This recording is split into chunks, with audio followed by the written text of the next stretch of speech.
सभी ECL employees को मेरी तरफ से नमस्कार। अगर आप देखेंगे, हमने इससे पहले जो वीडियो रिलीज़ किया उस वीडियो में हमने बताया था कि हम लोग हर एक विषय में लास्ट 4 साल का जो हम लोगों का कार्यकाल है उस कार्यकाल के दौरान किस तरीके का प्रॉमिसेस हम लोगों ने हमारी तरफ से किया था और किस तरीके का प्रॉमिसेस हम लोगों ने डिलीवर किया, उसका एक रिपोर्ट कार्ड हम लोग हमारी तरफ से देना चाहते थे। तो हर एक विषय में हम लोगों का आने वाले दिनों में एक वीडियो के माध्यम से आप लोगों के पास पहुंचने का हम लोग पूरा कोशिश कर रहे हैं। उसके हमने बताया था कि वेज रिवीजन के मामले में हम लोगों का जो बुलेटिन आएगा, नेक्स्ट बुलेटिन जो आएगा वो वेज रिवीजन के मामले में हम लोग आपको बताएंगे। अगर आप देखेंगे ईसीएल का वेज रिवीजन 2007 का जो वेज रिवीजन था, बीएमएस के कार्यकाल में 2007 का वेज रिवीजन हुआ था। 2007 का जो वेज रिवीजन था उसमें किस तरीके का नुकसान ईसीएल एम्प्लॉयज़ को उठाना पड़ा, अगर आप कंपेयर करेंगे दूसरे कंपेरेबल इंडस्ट्रीज़ के साथ अगर कंपेयर करेंगे, फिटमेंट फैक्टर हम लोगों को एक 5% एडिशनल फिटमेंट फैक्टर मिला, पर उसके बावजूद अगर आप देखेंगे हम लोगों का जो सर्विस वेटेज कंपोनेंट था टोटली डिस्पेंस ऑफ हो गया। और अगर हम लोगों को जो जूनियर एम्प्लॉयज़ जो उन लोगों का पे स्केल फिक्सेशन में, मेरे ख्याल से भारत देश में किसी भी इंडस्ट्रीज़ में इस तरीके का वेज रिवीजन नहीं हुआ होगा जहाँ पे जूनियर एम्प्लॉयज़ को इस तरीके का 900 से 975 रुपये का नुकसान उठाना पड़ा। पर सब्सिक्वेंटली जब ECL staff and workers union ruling में आया, ECL staff and workers union ने कंपेरेबल इंडस्ट्रीज से इतना नुकसान को किस तरीके से हम लोगों को भरपाई करने का कोशिश हमारी तरफ से पूरा करके 2014 में हम लोग 900 रुपीज़ साइंटिफिक असिस्टेंट को और 975 रुपये ट्रेड्समैन भी जो लोग ईसीएल में ज्वाइन हुए उन लोगों को दिलाया हमारी तरफ से। पर 2017 के वेज रिवीजन में हम लोग अगर आप देखेंगे 2017 के वेज रिवीजन में जूनियर एम्प्लॉयज़ को हमारी तरफ से पूरा कोशिश किया गया कि 975 रुपये ऐड करके 17% फिटमेंट दिलाने का जो कोशिश हमारी तरफ से हुआ उसमें हम लोग सक्सेसफुल हुए। अगर आप देखेंगे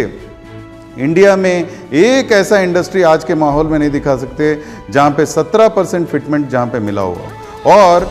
जो एम्प्लॉयज़ जूनियर एम्प्लॉयज़ 2009 और 2011 के दौरान ज्वाइन हुए और सब्सिक्वेंटली 2007 के वेज रिवीजन के बाद जो लोग ज्वाइन हुए उन लोगों को अगर कहीं पे एडिशनली 900 रुपीज़ और 975 रुपीज़ अगर कहीं पे ऐड हुआ, इंडिया में कोई इंडस्ट्री ऐसा नहीं है जहाँ पे इस तरीके का एडिशन करके 17% फिटमेंट किया। पर इस तरीके का कोशिश करने के दौरान अगर आप देखेंगे ईसीएमएस का जो नेतृत्व था, इसको सैबोटेज करने का कोशिश, इसको नुकसान में कन्वर्ट करने का जो कोशिश उन लोगों की तरफ से था, पूरा कोशिश उन लोगों की तरफ से किया गया। एक पोस्टर लेके आके हम लोग सब लोगों से पूछ रहे थे कि मैनेजमेंट को इस तरीके का क्वेश्चन कर रहे थे कि 900 975 किस तरीके से ऐड करके अगर आप इसमें फिटमेंट देंगे, जब इसमें करस्पॉन्डिंग लेटर अगर इसके मामले में है तो किस तरीके से देंगे। पर उसके बावजूद ECL staff and workers union ने एक अच्छा मैनेजमेंट के पास एक अच्छा नेगोशिएशंस करते हुए मैनेजमेंट के पास जूनियर एम्प्लॉयज़ को जो नुकसान 2007 वेज रिवीजन में हुआ और उसके बाद जो लोग ज्वाइन हुए, हिंदी सेल में जो लोग ज्वाइन हुए या और सब्सिक्वेंट टू दैट 2014 के बाद भी कई एम्प्लॉयज़ ज्वाइन हुए, उन सब लोगों को 17% फिटमेंट दिलाते हुए 900 975 ऐड करके 17% फिटमेंट दिलाने में ECL staff and workers union कामयाब हुआ। तो अगर आप देखेंगे सैबोटेज करने में कितना माहिर है ईसीएमएस का नेतृत्व, इसको देख के आप समझ सकते हैं। दूसरे मामलों में भी अगर देखेंगे 2007 वेज रिवीजन में अगर आप देखेंगे ईसीएल में कई ऐसे अलाउंसेस थे जो अलाउंसेस ईसीएल में नहीं मिला, पर ईसीएल ऐसा ऑर्गेनाइजेशन है 2017 के वेज रिवीजन में पूरा ऑल अदर अलाउंसेस जो ईसीएल में था वो सब अलाउंसेस दिलाने में भी सक्सेसफुल हुआ। उसके साथ साथ अगर आप देखेंगे पर्क्स एंड अलाउंसेस हमने सब्सिक्वेंटली किया। ये वेज रिवीजन के एग्रीमेंट में अगर देखेंगे पेंशन का कंपोनेंट जो है ईसीएमएस का नेतृत्व किस तरीके से धोखा दे रहा था, जब ऑफिसर्स का ऑलरेडी बैलेंस शीट्स में प्रोविजंस तो भी 49th एनुअल रिपोर्ट में, पर हमारे वो केवल ऑफिसर्स के लिए था, पर हमारा जो ईसीएमएस का नेतृत्व था वो पूरा कुंभकर्ण के नींद में सो रहा था। पर ECL staff and workers union का नेतृत्व 2017 के वेज रिवीजन में पेंशन का कंपोनेंट भी है ना, अगर आप देखेंगे तो हम लोगों ने ना सक्सेसफुली उसको wage agreement, part of wage agreement करके दूसरे इंडस्ट्रीज़ में ऑफिसर्स और वर्कमैन के बीच में 2% का डिफरेंस था, पर ECL staff and workers union के नेतृत्व में पेंशन के मामले में ऑफिसर्स और वर्कमैन को in line with officer and from the date of implementation of officers से वो पीरियड में ECL staff and workers union करने में सफलीकृत हुआ। उसके साथ साथ अगर आप देखेंगे सर्विस वेटेज कंपोनेंट ने 2007 के वेज रिवीजन में ईसीएमएस के नेतृत्व ने मैनेजमेंट को सरेंडर किया, पर ECL staff and workers union और एक बारी सर्विस वेटेज कंपोनेंट को ऐड करके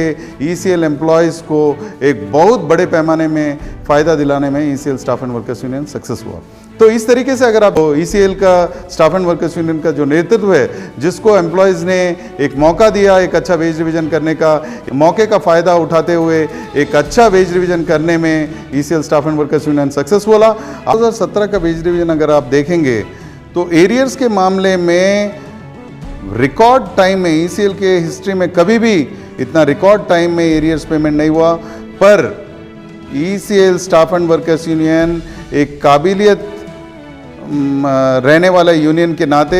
एक अच्छा सक्सेसफुल यूनियन एक अच्छा नेगोशिएशंस कर सकता है, इस तरीके का prove ECL staff and workers union ने किया। हर एक एम्प्लॉय को एरियर्स जो है रिकॉर्ड टाइम में मिला। अगर आप देखेंगे 2007 का वेज रिवीजन हम लोगों को इंस्टॉलमेंट्स में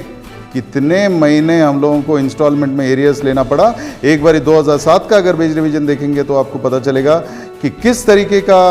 नुकसान हम लोगों को इंस्टॉलमेंट से एरियर्स में लेना पड़ा, एरियर्स किस तरीके से इंस्टॉलमेंट में लेना पड़ा, वो अगर आप 2007 का वेज रिवीजन देखेंगे तो आपको पता चलेगा। पर once again ECL Staff and Workers Union has proved that it is one of the most efficient union. It has got all the knowledge, required knowledge to negotiate with the negotiate with the management. It has got very good negotiating, bargaining power with the management, and ECL,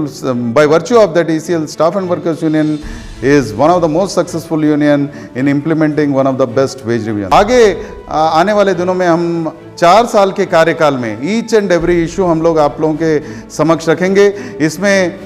2015 और 2018 के दौरान जो ECMS का नेतृत्व था, जिसने 36 promises करके आप लोगों के समक्ष आप लोगों का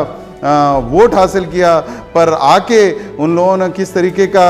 नुकसान ECL एम्प्लॉयज़ को पहुंचाया और ECL staff and workers union के 4 साल के कार्यकाल में किस तरीके का फ़ायदा एम्प्लॉयज़ को मिला। ईच एंड एवरी इशू एक रेशनल एनालिसिस, एक अच्छा clarification ECL staff and workers union देगा। और मेरा आप सब लोगों से विनती है, आप लोगों को थोड़ा समय निकालो और ECL staff and workers union का नेतृत्व किस तरीके से कष्ट काल में आप लोगों का एम्प्लॉयज़ का बेनिफिट एक्सटेंड करने के प्रोसेस में किस तरीके से एक अच्छा नेगोशिएशन मैनेजमेंट के साथ किया, हर एक विषय में वो सब आप सबके समक्ष में रखेंगे। धन्यवाद।